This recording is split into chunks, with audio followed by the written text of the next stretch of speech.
Hi, this is Miss İrem, and I've been teaching English as a second language to grade 1 and 2 students in a private school. And I want to share some of my experiences about online teaching and face-to-face teaching, the differences that we have experienced, the difficulties and advantages. And online education has been in our lives since 2020, and it seems that it's here to stay. And we have had the chance to experience online education for more than 2 years now. And it's possible to withdraw some conclusions based on these experiences. First of all, there definitely is a difference between face-to-face and online education, especially if you try to teach English to young learners. Learning a language means improving in different skills in that language, including receptive skills, which are, reading and listening, and productive skills, which are writing and speaking. You also need to familiarize yourself with the culture of that language and improve your 21st century skills in that language.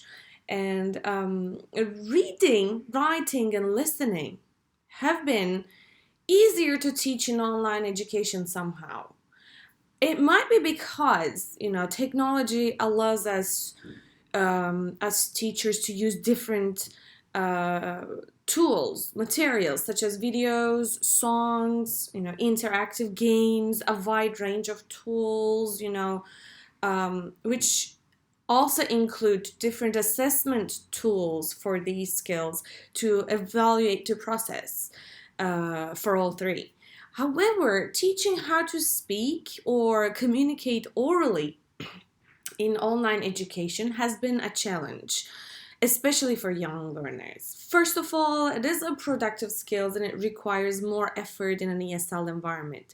However, there are several other reasons to take into consideration as well. Like in class, face-to-face education, let's say, communication occurs naturally. A prompting question, a visual, or a brief introduction to the topic can trigger the communication or discussion in class, in which all class members can participate without much effort. It's faster, it's more effective, it's easier to get different ideas from a variety of students, and this helps us to abstain from the domination of a limited number of students, because as a teacher you can always direct your question to the students who are not willing to talk, because you can help them in the process to produce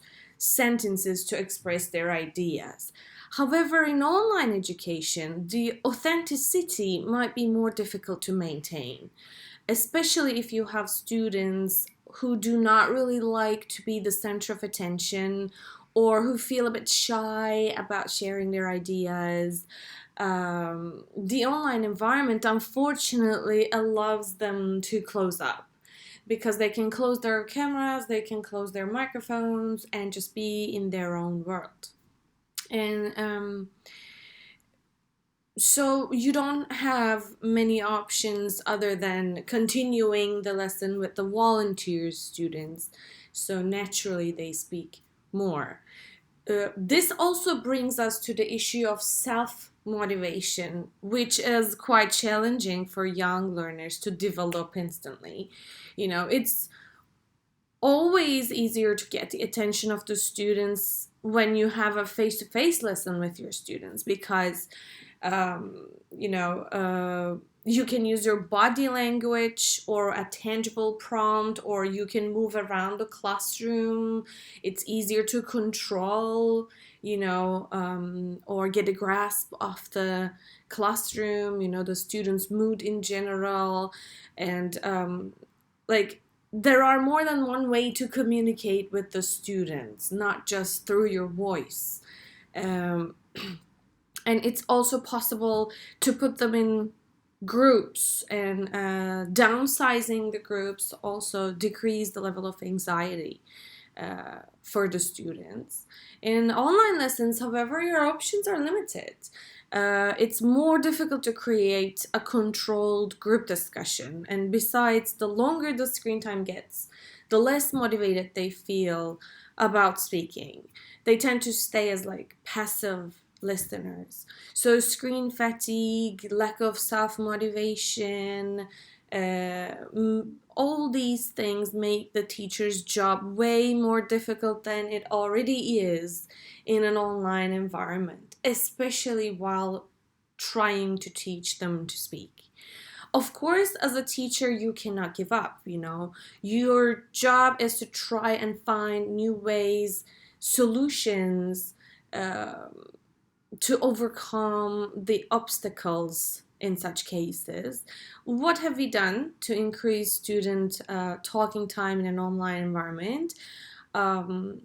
Warm-ups to start with. We have been using warm-ups at the beginning of the lessons more effectively. It's not that we don't use them normally in a face-to-face learning environment. We do.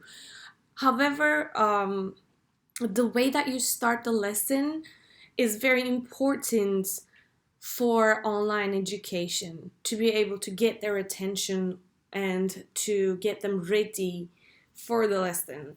Like to start in a fun way, to make them open up more. You know, you can use warm-ups as an effective tool. And we have also been using visual prompts more on the screen to trigger their minds, of course. And we have also been trying to assign them a meaningful task where they can write down their ideas before they speak. And this allows the students, you know, to have more time to organize their thoughts.